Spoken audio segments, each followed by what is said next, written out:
ही जग जप राम राम जप जेही। अरे पूरा संसार तो राम का भजन करता है, लेकिन राम जी दिन रात भरत का भजन करते हैं। राम जी कहते हैं कि मैं भरत की छत्र छाया में पलता हूं। कोई आपके दरवाजे से कोई निकले और आप उसे आवाज लगाओ, चौबे जी का इधर आना, तो अब वो आएंगे कि नहीं आएंगे? आएंगे ना। तो राम जी भरत जी को बुला रहे हैं। एक चौबे जी थे, चौबे जी बात से याद आ गई। एक चौबे जी थे, उन्हें कोई गांव में बुलाता, अरे चौबे जी। तो चौबे जी कहते कहिए जी। और कोई उनसे कहता है चौबे, तो चौबे कहते बोल बे। जैसे तुम्हारा बुलाना वैसा हमारा आना। राम जी भरत जी को बुला रहे हैं, इसलिए भरत जी जा रहे हैं।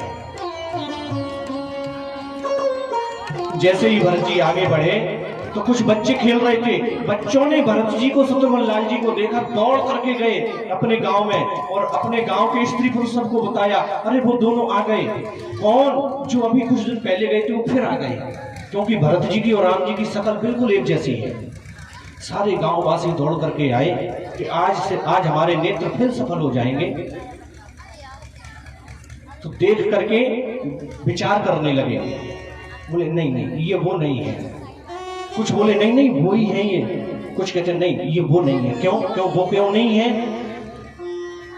बोले उनके साथ एक स्त्री थी और इनके साथ पूरी सेना है, और वो जब जा रहे थे तो वो हंसते हुए जा रहे थे, ये दोनों रोते हुए जा रहे हैं। ये वो नहीं है, ये दोनों रोते हुए जा रहे हैं।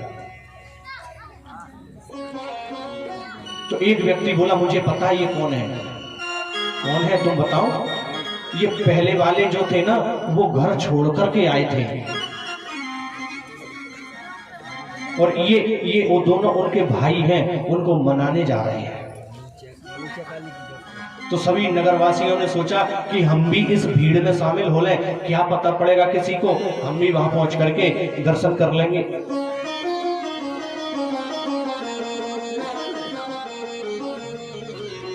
भरत जी साधु हैं, गंगा मैया ने साधु नाम दिया था ना। भरत जी साधु हैं। साधु कौन?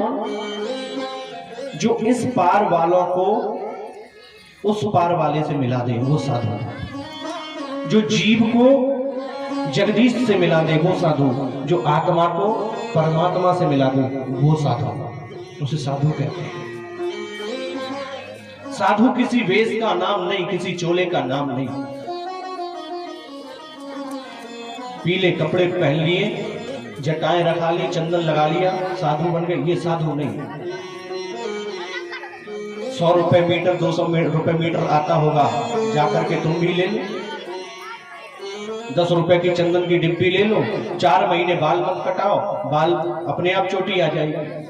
साधु बन जाओगे क्या? नहीं। साधु स्वभाव से होता है, वेश से साधु नहीं होता। साधु स्वभाव से होता है। जैसे ही आगे बढ़े, रघुनाथ जी का स्मरण करते जा रहे हैं। निषाद राजा ने उसी समय एक सुहावना पर्वत दिखाया, कामदगिरी जिसका नाम है, और कहा कि इसी पर्वत के निकट एक नदी है, उसके पास में आपके भाई लखन के साथ मैया जानकी के साथ निवास करते हैं। सब लोग थे ना, श्री रामचंद्र जी के दर्शन के लिए उत्कंठित हो गए। प्रेम के मारे शिथिल, प्रेम इतना भर गया कि अपने आप को शिथिल मानने लगे। पूरे दिन में जितना चला और शाम के समय थोड़ा सा भी नहीं चल पाए और विश्राम कर लिया। श्री राम जी शेष रात रहते ही जागे। जैसे ही राम जी जागे तो मैया सीता ने राम जी से कहा, प्रभु मैंने आज एक स्वप्न देखा है। राम जी कहते क्या स्वप्न देखा है? मैया सीता स्वप्न सुनाने लगी। मैया सीता कहती है मुझे कुछ अमंगल दिखाई पड़ता है। मैंने माता के अपनी जो माताएं हैं उनकी मांग में सिंदूर नहीं देखा, मैंने माँ के माथे पर बिंदी नहीं देखी, मैंने देखा कि सभी लोग उदास हैं। मैंने अपनी सासू माओं को दूसरी अवस्था में देखा। प्रभु रामचंद्र जी के नेत्रों में जल आ गया। रामचंद्र जी कहते हैं सीते स्वप्न तो अच्छा नहीं है। शिव जी ने शंकर जी का अभिषेक किया, पूजन किया, शिव जी से क्षमा प्रार्थना मांगी। देखिए जब भी जीवन में कोई संकट आए तो भगवान को नहीं भूलना चाहिए। सुख में भी सुमिरन करो और दुख में भी ईश्वर का भजन करते रहना चाहिए। रामचंद्र जी मुनियों की वंदना करने लगे और उनके पास बैठ गए। तभी राम जी की दृष्टि उत्तर दिशा की ओर गई तो उत्तर दिशा में राम जी क्या देखते हैं कि धूल छा रही है, आकाश मंडल में धूल छा गई। राम जी ने देखा ऐसा क्या है, इधर धूल क्यों छा गई? बहुत से पशु पक्षी व्याकुल हो रहे हैं।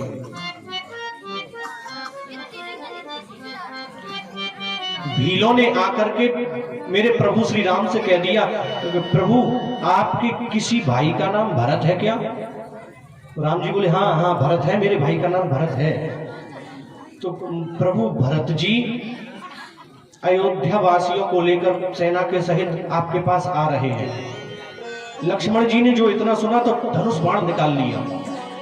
लक्ष्मण जी बोले अकेला समझ करके पूरी सेना के साथ यहां आ गया। मां ने वरदान में पूरा राज्य मांग लिया, पूरा राज्य लेकर भी इसको संतुष्टि नहीं हुई तो यहां मारने के लिए आ गया। मैं देखता हूं आज भरत को, आज इसको युद्ध करना मैं सिखाऊंगा। लक्ष्मण जी ने धनुष बाण निकाल दिए।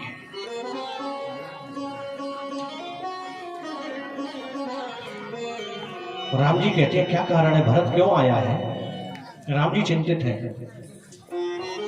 देखिए एक बात समझिएगा, भरोसा जो है ना वो पास में रहने से मतलब नहीं है भरोसे का कि हम पास में रह रहे हैं 24 घंटे तो भरोसा रहेगा।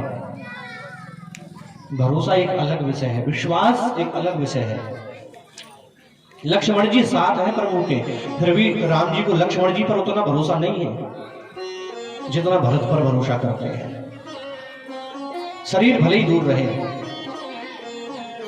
लेकिन विश्वास हो, हमारा श्रेष्ठ हम पर विश्वास रखता है, ये बहुत बड़ी बात है हमारे लिए। राम जी सोच में पड़ गए भरत क्यों आ रहे हैं। राम ने लक्ष्मण को समझाया, लक्ष्मण मन में बुरा विचार मत लाओ, भरत को जहां तक मैं जानता हूं भरत कोई ऐसा काम नहीं करेगा जैसा तुम सोच रहे हो। तमाम प्रकार की कथाएं सुना करके लक्ष्मण जी को समझाया। लक्ष्मण जी ने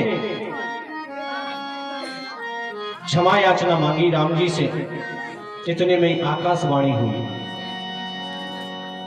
आकाशवाणी कहती है जो बिना विचारे काम करते हैं उनके लिए पीछे केवल पछताना शेष रहता है। आकाशवाणी भी लक्ष्मण जी ने सुनी। आकाशवाणी कहती है लक्ष्मण, भरत शरी का भाई, भरत शरी का उत्तम पुरुष ब्रह्मा की सृष्टि में है ही नहीं, न तो कहीं सुना न कहीं देखा गया जैसे भाई भरत है। अरे तुम भरत पर शंका कर रहे हो, आकाशवाणी कह रही है तुम भरत पर शंका कर रहे हो। तुम कहते हो कि अयोध्या का राज्य भरत ने ले लिया। अयोध्या के राज्य की बात तो क्या है, अगर ब्रह्मा विष्णु और शिव अपना अपना पद भरत को दे तो स्वीकार नहीं करने वाले हैं। और इधर भरत जी चलते चलते रुक गए।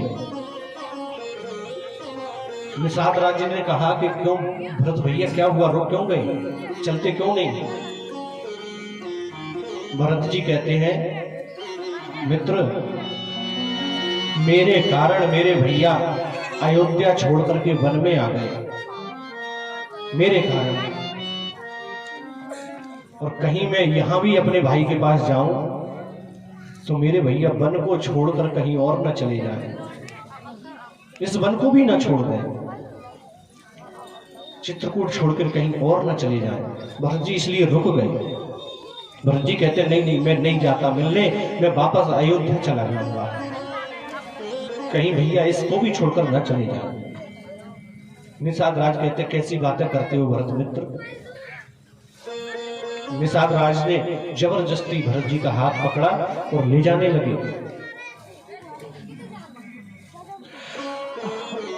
पर्वत की शोभा जब भरतलाल जी ने देखी तो मन में बड़ा हर्ष हुआ। तभी केवट भरत भैया को एक ऊंचे शिखर पर ले गए, पर्वत पर चढ़ा करके ले गए।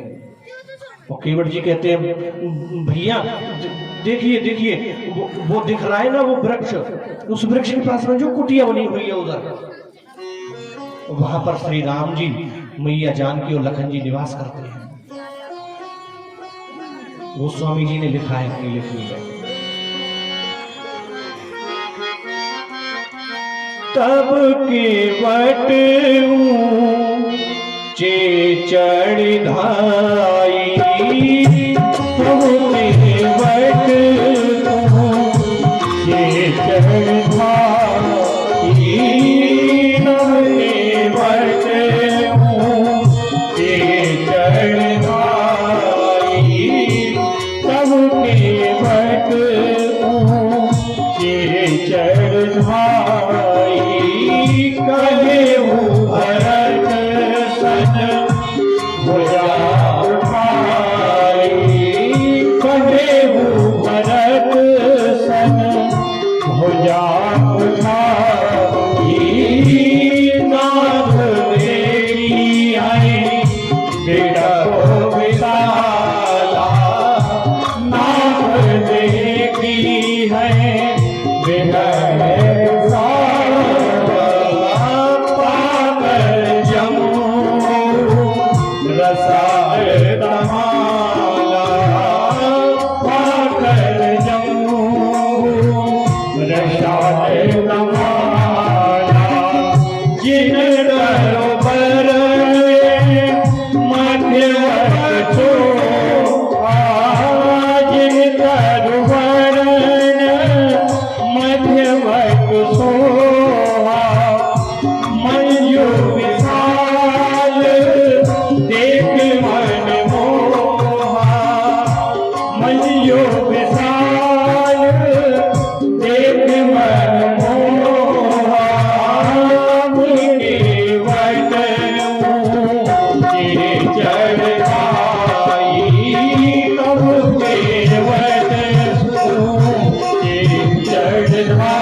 केवट ऊंचे पर ले गए। वहां से कहते वो देख रहे हो प्रभु, वहां पर जो बहुत घने वृक्ष हैं,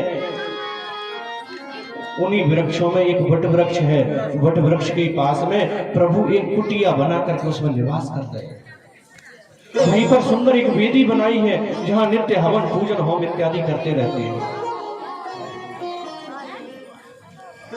नीचे उतर करके आए भरत जी। निषाद राज जी भरत जी को कुटिया के द्वार पर ले गए। अब देखना, राम जी लक्ष्मण जी बैठे हुए हैं अंदर, और भरत जी कुटिया के पास जैसे ही पहुंचे वापस लौटने लगे। नहीं नहीं, मैं जाऊंगा नहीं, मैं अपना कलंकी मुंह प्रभु को नहीं दिखाऊंगा। मैं अपना कलंकी मुंह प्रभु को कैसे दिखाऊंगा। निषाद राज ने समझाया। कुटिया के द्वार पर जैसे ही गए तो उस समय प्रभु लक्ष्मण जी के प्रश्नों का उत्तर दे रहे थे। कौन से प्रश्नों का उत्तर?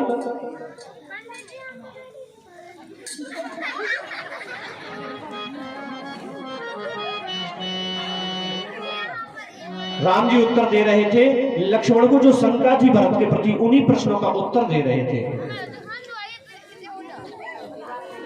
भरत जी जैसे ही कुटिया पर पहुंचे, निषाद राज ने कहा भरत जी जाइए, मिल लीजिए।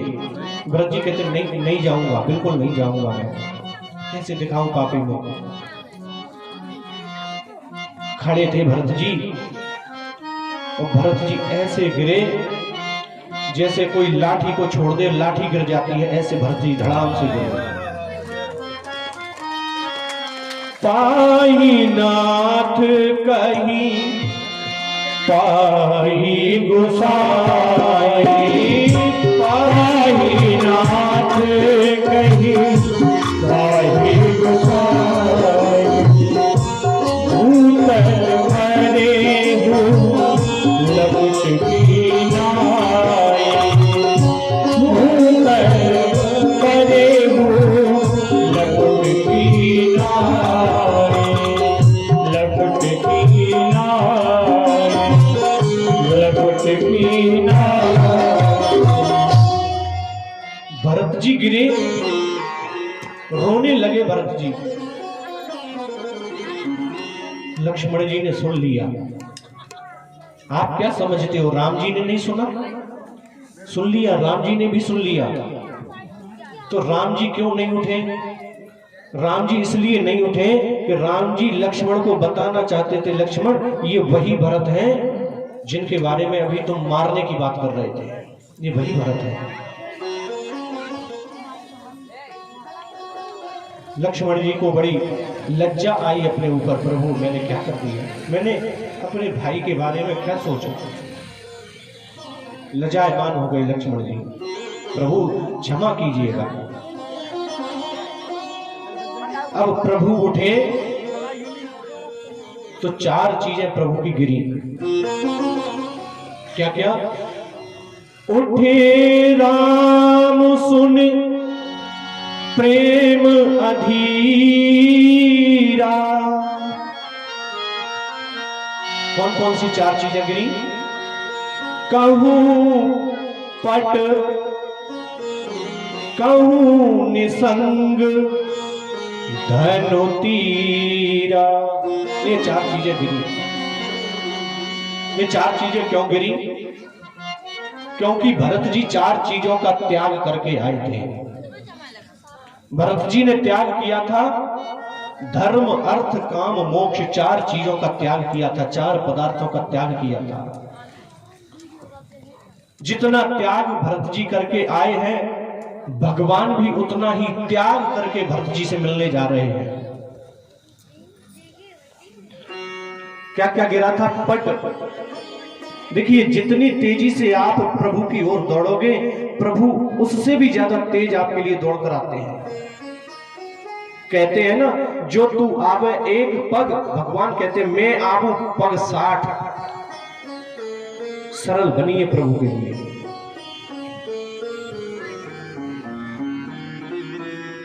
पट गिरा। पट ने लक्ष्मण जी से कहा, पता है मैं क्यों गिरा? लक्ष्मण जी कहते हैं, क्यों गिरे तो पटका कहता, मैं इसलिए गिरा कि राम जी मुझे कंधे पर डाले हुए थे, अपनी छाती पर डाले हुए थे, और अब जाकर के राम जी भरत जी से मिलेंगे तो उन दोनों के मिलने के बीच में आ जाऊंगा मैं दोनों भाइयों के मिलने के बीच में नहीं आता, इसलिए मैं गिर गया। मैं दीवार बन जाता उन दोनों भाइयों के बीच में, इसलिए मैं गिर गया। कभी भी दो भाइयों के बीच में तीसरे व्यक्ति को दीवार नहीं बनना चाहिए, इसलिए पटके ने गिर करके संकेत दिया। तीर धनुष ने कहा, लक्ष्मण पता है हम क्यों गिरे? लक्ष्मण कहते हैं, क्यों गिरे? कि तुम हमें लेकर जिस भाई को मारने जा रहे थे, अरे जब भाई मिलने आता है तो हथियार के साथ नहीं, हृदय के साथ आता है। हथियार लेकर भाई से मिला नहीं जाता, इसलिए धनुष गिरे, बाण गिरे और तरकस गिर गया। चार चीजों का त्याग करके भरत जी आए, चार चीजों को ही छोड़ करके प्रभु भरत जी से मिले। दौड़ करके राम जी आए, वो बरबस लिए उठाई, उर लाए कृपा निधान, भरत राम की मिलन लख, बिसरे सबहि अपान। चारों भाई मिले, भगवान पहुंच गए उठाने के लिए भरत को, लेकिन भरत उठ नहीं रहे। भरत उठ नहीं रहे। गुरुजी बड़ा सुंदर भाव देते हैं। पता है भरत क्यों नहीं उठ रहे? भरत जी अब कैकेयी को मां नहीं बोलते। भरत जी अपनी मां से मां नहीं कहते, वे सीता जी को अपनी मां मानने लगे। भाव सुनिए, क्यों नहीं उठ पा रहे हैं भरत जी? मां सीता जी को अपना मानने लगे। जब भरत जी मां सीता जी को अपनी मां मानने लगे तो भरत जी जब धरती पर गिरे तो सीता जी की मां कौन है? धरती मैया। धरती मैया ने विचार किया, वाह मैं कितनी धन्य हूं। भरत जी की मां हो गई सीता मैया, सीता मैया की मां हो गई धरती मैया। तो धरती मैया के भरत कौन लगे? नाती। धरती मैया कहती है, मैं इतनी धन्य हूं कि मेरा नाती भरत जैसा। तो मानो धरती मैया ने कस करके पकड़ लिया भरत जी को, हृदय से लगा लिया। धरती मैया भरत जी को छोड़ती नहीं है, इसलिए भरत जी नहीं उठ पा रहे हैं। भरत जी ने, राम जी ने भरत जी को उठाया। भरत जी ने उठ करके, चारों भाई परस्पर आपस में मिले हैं। राम जी भरत जी को, शत्रुघ्न जी को मिले, लक्ष्मण जी भरत जी को, शत्रुघ्न जी को मिले। चारों भाई आपस में मिले। मैया सीता अपनी माताओं से मिली और फिर राम जी सबसे पहले पता है किसके पास गए? कौशल्या मैया के पास नहीं गए राम जी। अब ध्यान दीजिएगा, यहां राम जी सबसे पहले मैया कैकेयी से मिलने गए। राम जी सबसे पहले मैया कैकेयी से मिलने गए और कैकेयी मैया ने राम को गले लगा लिया। और आपको बात बताएं, जब दो व्यक्ति गले मिलते हैं ना, तो एक व्यक्ति का कान उसके मुंह पर आ जाता है, दूसरे व्यक्ति का मुंह उसके कान पर आ जाता है जब मिलते हैं गले। तो राम जी ने मैया कैकेयी से कहा, मां कैसी हो? तो कैकेयी मैया रोने लगी। ये दोनों की बात चल रही है, किसी को पता नहीं। मैया कैकेयी कहती है, बेटा भरत मुझे मां नहीं कहता, जब से तू छोड़ करके आया है भरत ने मुझसे मां नहीं कहा। तो राम कहते हैं, मां तू ना चिंता मत करना, चिंता बिल्कुल मत करना, भरत मां कहेगा, तू चिंता मत कर। मां तेरा राम पहले भी तेरे साथ था, आज भी तेरे साथ खड़ा है, कल भी तेरे साथ रहेगा, तू चिंता मत करना। देख देख मां, मैं सबसे पहले तेरे से मिलने आया हूं। मैं मां कौशल्या के पास नहीं गया, मैं तेरे से मिलने आया हूं, तू चिंता मत करना। राम जी ने मैया कैकेयी को धैर्य धारण कराया। सबने आपस में परस्पर मिले, जाकर के सब बैठ गए। चित्रकूट में भरत जी जब गए तो 5 सभाएं लगी हैं।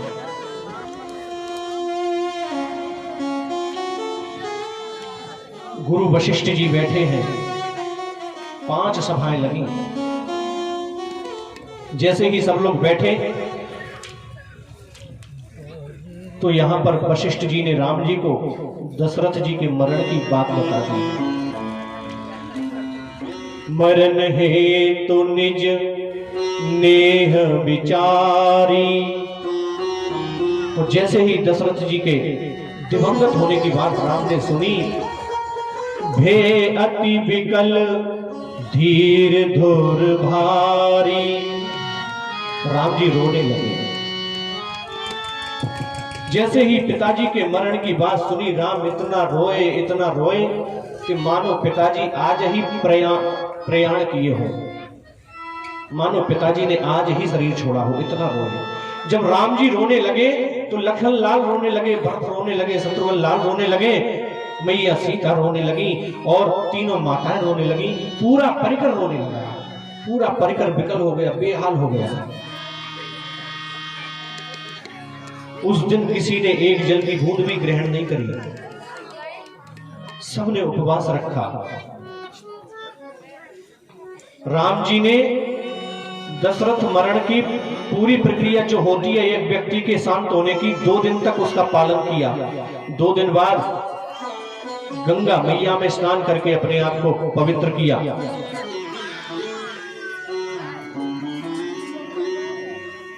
कुछ दिन ऐसे ही शांति से बीते तो कोल भील जो भी आए थे वो सब सेवा में लगे, बड़ी सेवा कर रहे हैं। फल लाते हैं, फूल लाते हैं, कंद लाते हैं, पानी लाते हैं, बड़ी सेवा कर रहे थे। राम जी भरत जी उन भीलों से बोले, आप लोग बड़ी सेवा कर रहे हो हमारी, आपका उपकार कैसे चुकाएंगे? तो वो भील बोले कि प्रभु ये कोई सेवा नहीं है, ये कंदमूल फल लाकर हम आपको दे रहे हैं, ये कोई सेवा नहीं है। असली सेवा तो आपको दिखाई ही नहीं दे रही, जो सेवा हम कर रहे हैं वो आपको दिखाई नहीं दे रही। राम जी बोले, कौन सी सेवा जो हम नहीं देख पा रहे? तो भील बोले कि इस जंगल में जो भी आता है ना, हम उसको लूट लेते हैं। हमने अभी तक आपको लूटा नहीं, ये हमारी सबसे बड़ी सेवा है जो आपको अभी तक दिखाई नहीं दी। यह हमार अति बड़ सेवकाई, ले ही न बासन बसन चुराई। अभी तक लूटा नहीं है, ये बड़ी सेवा है हमारी। क्यों नहीं लूटा? क्योंकि राम जी आपको देखकर मानो सारा खजाना मिल गया। जब सारा खजाना मिल गया तो अब और क्या लूटे? राम नाम की लूट है, लूटत बने सो लूट, अंतकाल पछताएगा, प्राण जाएंगे छूट। प्रभु पूरा खजाना मिल गया, दिन रात आपका नाम जपते हैं, आपके दर्शन पा रहे हैं,